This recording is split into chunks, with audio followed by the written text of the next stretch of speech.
Hello friends. तो स्वागत है आप लोगों का हमारा ये पॉलिनोमियल्स के सीक्वेंस में। ठीक है, तो हम लोग जो टॉपिक अभी पढ़ रहे थे वो हमारा था पॉलिनोमियल्स। ठीक है, और पॉलिनोमियल्स का ये हमारा लेक्चर नंबर 3 होगा। ठीक है, तो शुरुआत करते हैं अपने बेसिक्स कंसेप्ट से। तो हमारा टॉपिक है पॉलिनोमियल्स।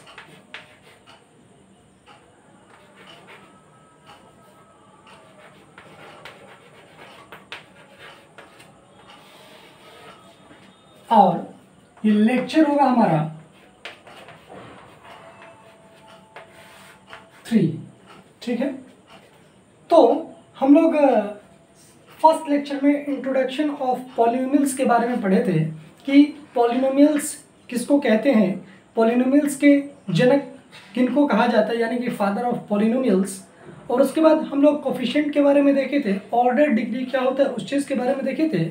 उसके बाद हम लोग ये भी देखे थे कि कितने नंबर ऑफ टर्म्स प्रेजेंट है किसी भी पॉलिनोमियल्स में, तो उसका अलग अलग हम लोग नाम देखे थे कि मोनोमियल्स होते हैं, बाइनोमियल्स होते हैं, इसी प्रकार हम लोग पढ़े थे। फिर हम लोग ऑर्डर और डिग्री के बारे में भी देखे थे कि अगर ऑर्डर 1 होता है तो हम लोग उसको लिनियर पॉलिनोमियल कहते हैं, और अगर डिग्री 2 हो तो उसको हम लोग क्वाड्रेटिक पॉलिनोमियल कहते हैं।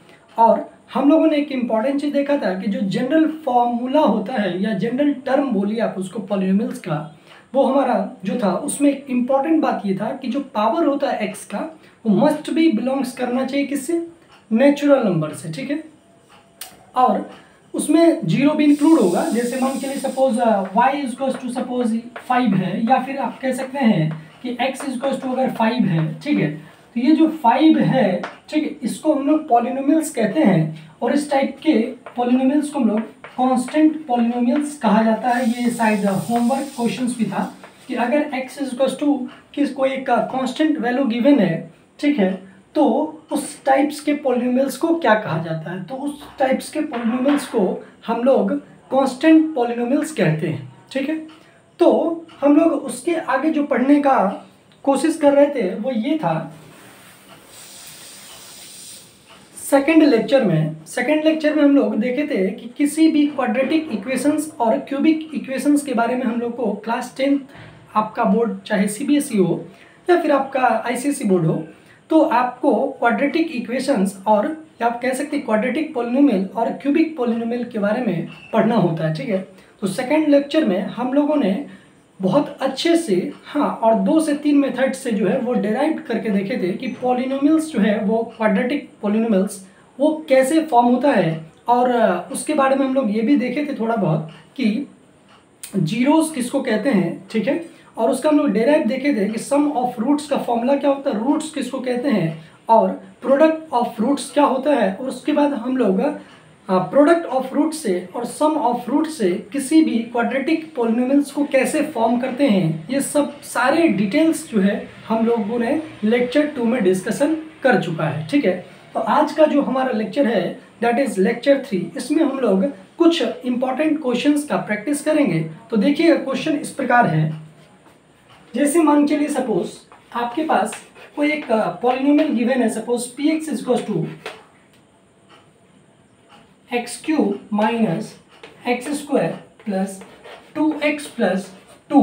ओके, तो अगर सपोज दैट्स आपसे पूछा जा रहा है find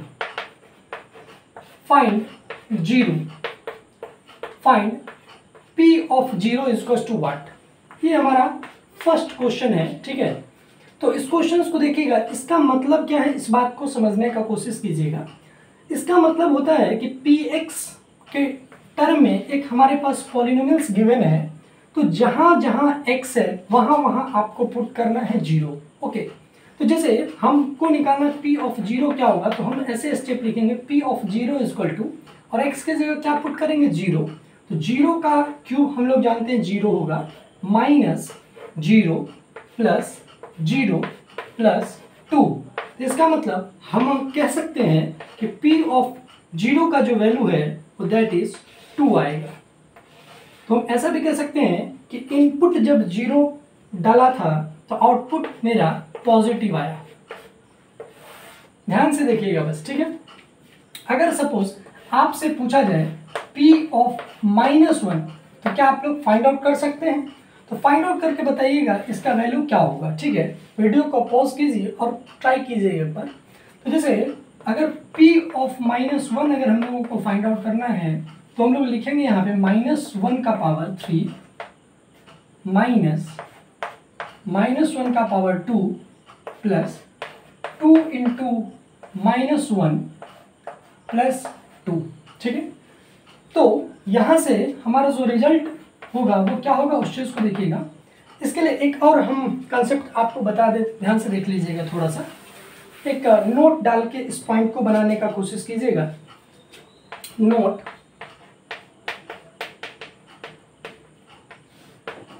suppose that -1 to the power अगर n है, ठीक है, -1 टू द पावर अगर n है तो n के बारे में अगर हम बात करें तो 2n हो सकता है, या तो n हमारा इवन हो, और n हमारा अगर ओड हो। अगर हम लोग n जो है वो नेचुरल नंबर को कंसीडर करके भी हम लोग अगर मान रहे हैं तो ठीक है, ध्यान से देखिएगा। तो अगर -1 टू द पावर अगर n है और n हमारा इवन नंबर है या फिर n हमारा ऑड है, तो ध्यान से आप इस बात को कह सकते हैं, देखिएगा कि जब n का वैल्यू इवन होगा, ठीक है, तो जो हमारा रिजल्ट होगा दैट इज 1 आएगा। ठीक है, और जब ऑड होगा, ठीक है, तो हमारा आंसर क्या होगा, कह सकते हैं कि -1 होगा। ठीक है, तो ये एक छोटा सा बेसिक्स कंसेप्ट है क्लास 10th के लिए। ठीक है, तो इस चीज़ को आप देखें कि -1 टू द पावर n, ठीक है, अगर सपोज कोई पूछ रहा है कि -1 का पावर अगर सपोज दैट 2022 क्या होगा, तो हमको ये चीज़ देखना है कि ये पावर इवन है या ऑड। अगर इवन है तो डायरेक्ट हम क्या चीज़ लिखेंगे, +1, और अगर सपोज -1 टू द पावर 2023 अगर पूछा जा रहा है तो हम आंसर क्या देंगे, -1। ओके, तो एक छोटा सा कंसेप्ट था जिसको आप जरूर नोट डाउन कर लें। ठीक है, तो अब इसी कंसेप्ट को यूज करके अगर हम इसको सॉल्व करने का कोशिश करें तो देखिएगा थोड़ा ध्यान से, p of -1 is equal to, चूंकि -1 उसका पावर क्या है, ऑड, तो साइन हमारा क्या होगा, -1। यहाँ पे माइनस है तो हम लोग लिखेंगे माइनस, और चूंकि माइनस का पावर क्या है, इवन, तो हमारा बनेगा प्लस। तो ऑलरेडी माइनस है तो इसको हम लोग रहने देंगे। उसके बाद 2 इंटू -1 दैट इज -2। ठीक है, और यहाँ पे हमारा क्या है, दैट इज +2। तो हम लोग ऐसे कह सकते हैं कि -2 प्लस 2, इसका मतलब -4 प्लस 2, हमारा वैल्यू क्या है, -2। इसका मतलब p ऑफ -1 जब हम लोग पुट कर रहे हैं तो हमारा जो वैल्यू है वो -2 के इक्वल आएगा। इसका मतलब हम लोग क्या चीज़ देखें कि जब p ऑफ 0 पुट कर रहे हैं तो हमारा जो आउटपुट था वो पॉजिटिव आ रहा था। ओके, और जब हम लोग p ऑफ -1 पुट कर रहे हैं तो हमारा जो वैल्यू है वो निगेटिव आ रहा है। तो इसका क्या मतलब है, इसका मतलब ये है कि हम लोग अगर कोई भी वैल्यू इनपुट डालें तो हो सकता है कि आउटपुट पॉजिटिव भी हो और निगेटिव भी हो। ठीक है, एक और इम्पॉर्टेंट चीज़ थोड़ा सा देखिएगा। सपोज अगर मेरे पास एक इक्वेशन है, सपोज x² - 2, ध्यान से, और अगर हम लोग p ऑफ 2 निकालने का कोशिश करें, देखिएगा थोड़ा ध्यान से, p ऑफ 2 निकालने का कोशिश करें तो p ऑफ 2 का मतलब जहाँ पे x है वहाँ पे हम लोग 2 लिखेंगे। ठीक है, तो 2 का पावर 2 -2, यहाँ से हमारा वैल्यू आएगा, इसको हम लोग अगर 4 बना दें, ठीक है, तो ये हमारा आएगा 4, तो 2 का पावर 2 दैट इज 4 -4, इसका मतलब क्या है, 0। ध्यान से, तो इसका मतलब कि जब हम लोग पॉलिनोमियल में 2 पुट कर रहे हैं x के जगह तो हमारा वैल्यू क्या रहा है, 0। तो इस बात को आप रख लें याद थोड़ा ध्यान से कि अगर सपोज दैट, ध्यान से, अगर कोई भी एक पॉलिनोमियल गिवन है, सपोज ऐसे हम एक नोट बना के लिखिएगा पहले, suppose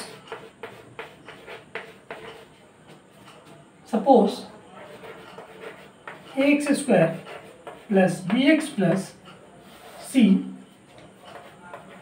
is a polynomial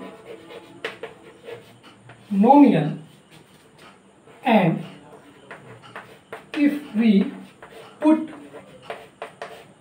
p of alpha, alpha मतलब होता है कि जो वैल्यू हम लोग जनरल अभी ले रहे हैं, जैसे 2 था 0 था, उसको हम लोग अभी सपोज अल्फा से रिप्रेजेंट कर रहे हैं, ठीक है। तो p of alpha then value will be, या ऐसे भी कह सकते हैं value may be positive, may be negative और इक्वल टू 0, ठीक है।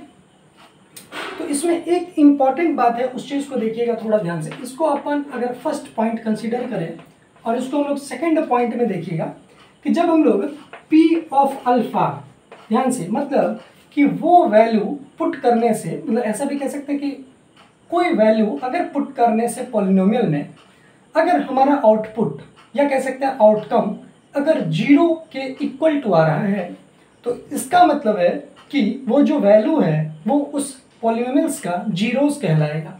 तो कह सकते हैं कि if p of alpha is equal to 0 आया है, तो हम कह सकते हैं देन वी कैन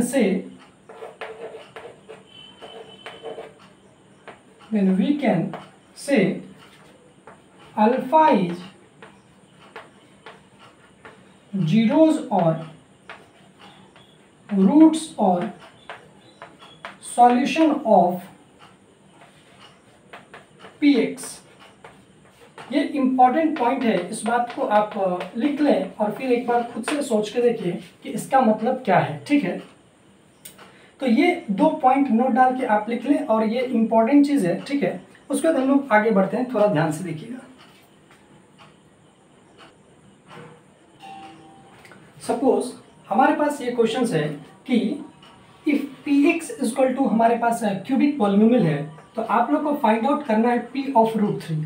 तो इस क्वेश्चन से एक बात पहले आप लोग को समझना चाहिए कि जो कंसेप्ट हम लोग अभी डील कर रहे थे, यानी कि एक px गिवन था और हम लोग p ऑफ अल्फा या p ऑफ कोई वैल्यू डाल के चेक कर रहे थे, तो वो वैलिड है किसी भी पॉलिनोमियल्स के लिए। ऐसा नहीं कि वो केवल क्वाड्रेटिक पॉलिनोमियल्स के लिए ही हम लोग यूज़ करते हैं, वो जनरल किसी भी पॉलिनोमियल्स के लिए वैलिड होता है, ठीक है।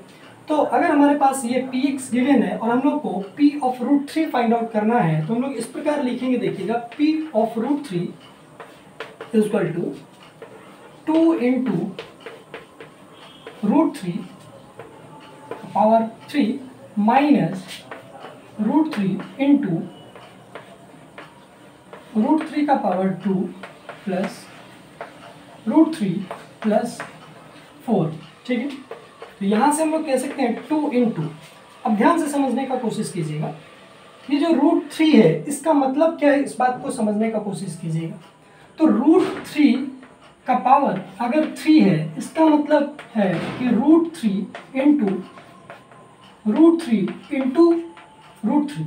तो इसको हम लोग क्या लिख सकते हैं, तो √3 आपको पता होगा कि √3 इंटू √3 ये क्लास 9th में ही बता दिया जाता है कि √3 इंटू √3 को हम लोग 3 लिख सकते हैं। यानी कि 3 के बारे में अगर कोई पूछे कि what is the meaning of 3, तो हम कह सकते हैं कि 3 is the product of √3 into √3, ठीक है। तो उसी के हेल्प से हम ऐसे भी कह सकते हैं, या फिर आप कह सकते हैं कि √3 इंटू √3 √9 होगा, और √9 का मतलब होता है दैट इज 3 इंटू 3, माइनस में भी होगा प्लस में भी होगा, लेकिन अभी फिलहाल हम लोग प्लस कंसिडर करेंगे।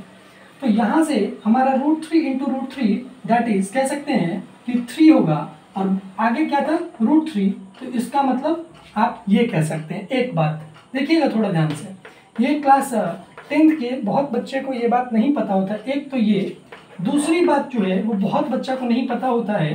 तो आप √3 का पावर अगर 3 है तो उसका मतलब ये भी जो है वो इसी के इक्वल है, ध्यान से समझिएगा।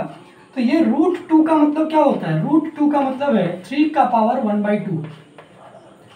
इस बात को याद रखें कि सपोज अगर कहीं भी लिखा हुआ है सपोज 3, इसका मतलब क्या है, इसका मतलब है 3 का पावर 1/2।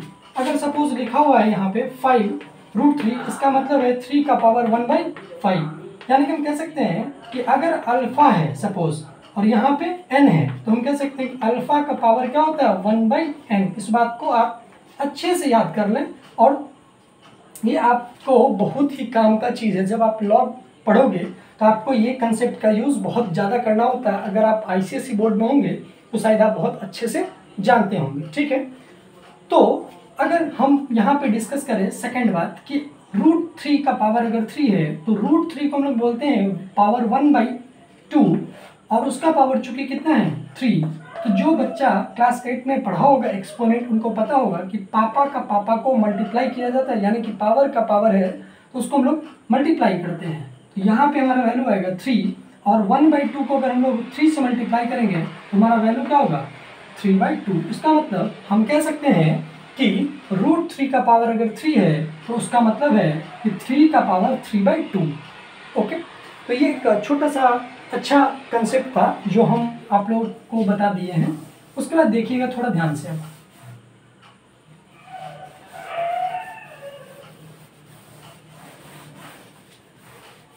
तो अब इस कंसेप्ट को यूज करके अगर हम लोग यहाँ सोचें कि √3 को हम लोग क्या लिख सकते हैं 3 × √3। ये अभी लिखना अच्छा होगा हमारे इस टाइप के प्रॉब्लम्स को सॉल्व करने के लिए। आप 3 का पावर 3/2 लिखने से अच्छा है कि आप ये चीज़ लिखें, ठीक है। तो देखिएगा थोड़ा ध्यान से फिर। अब √3 × √3 को हम लोग क्या चीज़ बोलेंगे -3 और यहाँ पे हमारा चूंकि क्या है √3 तो लिखेंगे √3 + 4। ध्यान से, तो यहाँ से आप मल्टीप्लाई कीजिएगा तो लिखाएगा 6√3 माइनस 3 + √3 + 4। तो जिन बच्चा को थोड़ा बहुत क्लास 9th का रियल नंबर पता होगा वो जानते होंगे कि रियल नंबर का जो दो पार्ट है दैट इज रेशनल और इरेशनल। हम लोग रेशनल को एक साथ रखते हैं और इरेशनल को एक साथ। तो इसमें ये वाला नंबर और ये वाला जो नंबर है वो हमारा क्या है इरेशनल। और चूंकि ये दोनों नंबर के रूट जो वो दोनों का सेम है, इसके पीछे कुछ नहीं तो कोफिशिएंट कितना है 1 है। तो इसको और इसको हम लोग एक साथ ऐड कर सकते हैं और इसको हम लोग एक साथ जो है वो सॉल्व कर सकते हैं। तो +4 और ये क्या है आपका -3, तो हम लोग क्या होगा +1। ओके, और यहाँ से 6√3 और यहाँ आपका 1√3, ये हमारा वैल्यू क्या होगा 7√3। इस बात को याद कर लें या फिर आप अच्छे से समझ लें कि मतलब कि अगर ये हमारे पास एक px गिवन है तो √3 का वैल्यू जो आएगा वो 1 + 7√3 आएगा। ओके, अच्छा, अगर किसी बच्चा को ये पता करना है कि इसका वैल्यू क्या होगा एग्जैक्ट, तो उनको मैं बता दूं 1 + 7 × 1.7 को आप जब मल्टीप्लाई कीजिएगा सॉल्व कर लीजिए 7 × 6 = 102, 7 × 7 = 119। ओके, तो 11.9, ठीक है। तो 11.9 और इसको हम लोग अगर 1.0 कंसिडर करें तो ये हमारा आएगा 9 और ये आएगा 12.9। इसको हम लोग लिख सकते हैं 12.9 यानी कि जो अप्रॉक्सीमेट है दैट इज 13 और कह सकते हैं कि आपका पॉजिटिव आउटपुट आएगा। ओके, तो ये एक छोटा सा क्वेश्चन था। फिर नेक्स्ट क्वेश्चन इसी टाइप का प्रैक्टिस कीजिए तो देखिएगा।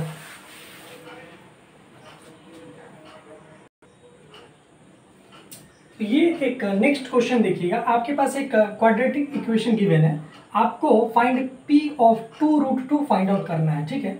तो हम एक स्टेप ऐसे लिखेंगे p of 2√2 = और 3 की जगह 3 इंटू और x² की जगह हम लोग ये पुट करेंगे दैट इज 2√2, ध्यान से, का पावर 2 माइनस 5 × 2√2 + 9, ठीक है। यहाँ से 3 इंटू और इसका स्क्वायर है, इसका मतलब कि 2 का भी पावर 2, इसका मतलब 4 बनेगा। ओके, इंटू और √2 का भी स्क्वायर। तो जस्ट अभी हम बताए थे कि √2 का मतलब क्या है, इसका मतलब है 2 का पावर 1/2 और इसका अगर स्क्वायर हम लोग कंसीडर करें तो 2, और चूंकि पावर का पावर क्या होता है मल्टीप्लाई, तो ये कट जाएगा तो हमारा वैल्यू क्या देगा 2। इस बात को सीखें यहाँ से। तो इसीलिए ये क्वेश्चंस भी करवाएं ताकि आपको ये छोटा छोटा जो बेसिक चीज़ है वो समझ में आए। तो यहाँ से हम लोग लिखेंगे 4 × 2 यानी कि 2√2 का स्क्वायर का वैल्यू होगा 4 × 2 दैट इज 8। ओके, माइनस यहाँ से हमारा क्या होगा 10√2, मतलब कि 5 को 2 से मल्टीप्लाई करेंगे तो 10 और √2 वैसा का वैसा ही रहेगा। ओके, फिर +9, यहाँ से हमारा क्या आएगा 4 2 ज़ा 8, 8 3 ज़ा 24। ओके, -10√2 +9, यहाँ से सॉल्व कीजिएगा तो कितना आएगा 39 -10√2। ओके, अगर किसी बच्चा को अगर इसका एग्जैक्ट आंसर देना है तो वो ऐसे लिख सकता है, देखिएगा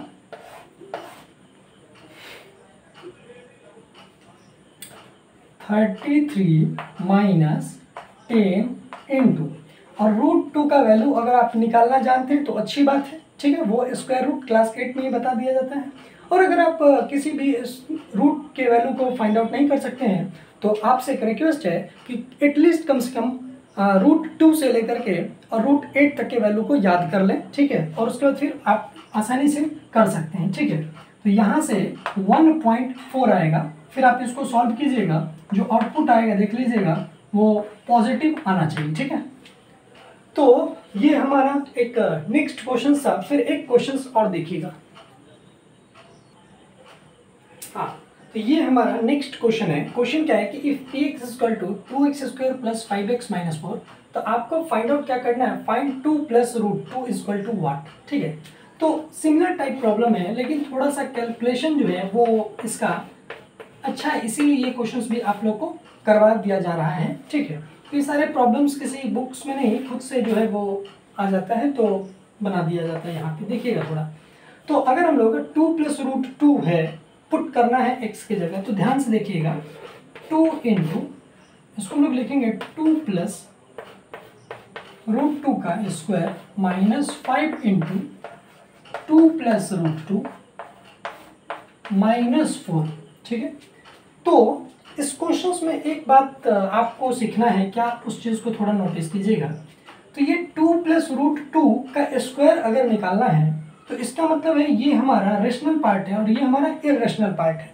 तो ये चूंकि इसको अगर हम लोग a कंसीडर कर लें और इसको हम लोग b कंसीडर कर लें, ठीक है, तो ये हमारा a + b का फॉर्मूला जनरेट करेगा।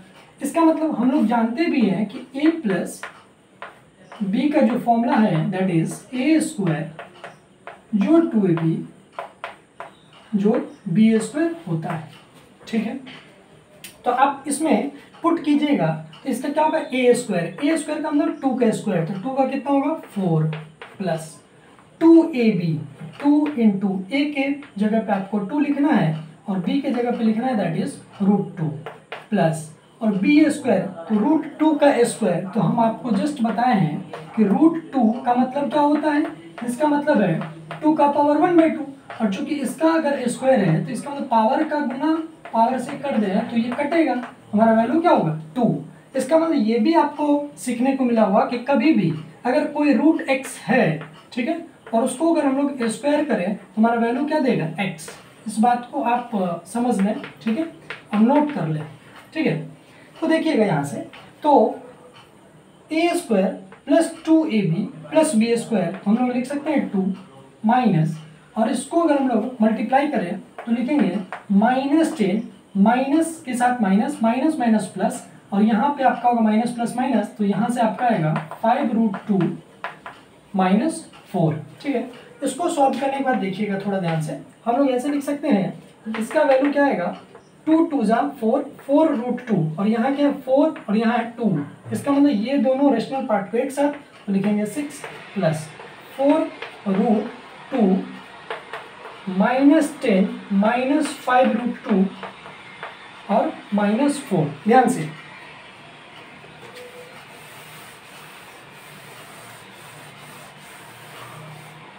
तो यहां से मेरा वैल्यू क्या आएगा, अगर हम लोग इसको मल्टीप्लाई करें तो लिख सकते हैं दैट इज 12 प्लस 8√2 -10, यहां से आएगा आपका -5√2 -4। अब रेशनल पार्ट को एक साथ, यानी कि इसको और इसको हम लोग एक साथ रखें, ये आपका प्लस में, ये माइनस में, ये माइनस में, -10 -4 दैट इज -14, और ये आपका +12, तुम्हारा वैल्यू क्या बनेगा -2, ध्यान से, प्लस, और ये आपका +8√2 और ये आपका -5√2, इसका मतलब प्लस में से माइनस यानी कि माइनस, तो 8 में से 5 जाएगा तो 3, और चूंकि बड़ा है 8, इसके पीछे साइन है प्लस, तो हम लोग लिखेंगे +3, और √2 है तो लिख देंगे √2। इसका मतलब इसका जो वैल्यू होगा वो मेरा आएगा, दैट इज ये बात। इस बात को आप याद रख लें, ठीक है। एक बार आप चाहें तो चेक भी कर सकते हैं कैलकुलेशंस को, ठीक है। अगर बाई चांस कहीं मिस्टेक हो तो एक बार देख लें, ठीक है। हाँ, तो देखिएगा ध्यान से, ये क्वेश्चन एक अच्छा सा क्वेश्चन है, ठीक है, जो मेरे द्वारा क्रिएट किया गया है। क्वेश्चन क्या है कि इफ px इक्वल टू आपके पास है ax² plus bx plus c, okay, जहाँ पे आपको एक और कंडीशन गिवन है, दैट इज कि a जो है वो 0 के इक्वल टू नहीं है, इस बात को याद रखें, ठीक है। तो फाइंड p ऑफ अल्फा, यानी कि जहाँ हम लोग 2 0 पुट कर रहे थे वहाँ अब हम लोग को क्या पुट करना, अल्फा, ओके। तो पहला क्वेश्चन है कि फाइंड p ऑफ अल्फा निकालना है, सेकंड क्वेश्चन है कि p ऑफ बीटा निकालना है, और क्वेश्चन में गिवन है फिर आगे कि इफ अगर p of alpha is equal to p of beta है, यानी कि p ऑफ अल्फा का जो वैल्यू आएगा वो इक्वल टू है p ऑफ बीटा का, ध्यान से। तो आपको फिर क्या फाइंड आउट करना है कि find p of alpha plus beta is equal to क्या होगा, और सेकंड क्वेश्चन में क्या है कि find p of alpha into beta is equal to क्या होगा, ठीक है। तो ये क्वेश्चंस जो है वो आप लोगों के लिए है, ठीक है, होमवर्क क्वेश्चंस है, तो इस क्वेश्चंस को जरूर आप लोग ट्राई करें, ठीक है। और उसके बाद हम लोग जो नेक्स्ट लेक्चर होगा हमारा, उसमें हम लोग इस क्वेश्चन से डिस्कशन स्टार्ट करेंगे, ठीक है। तब तक के लिए धन्यवाद, have a nice day, good night.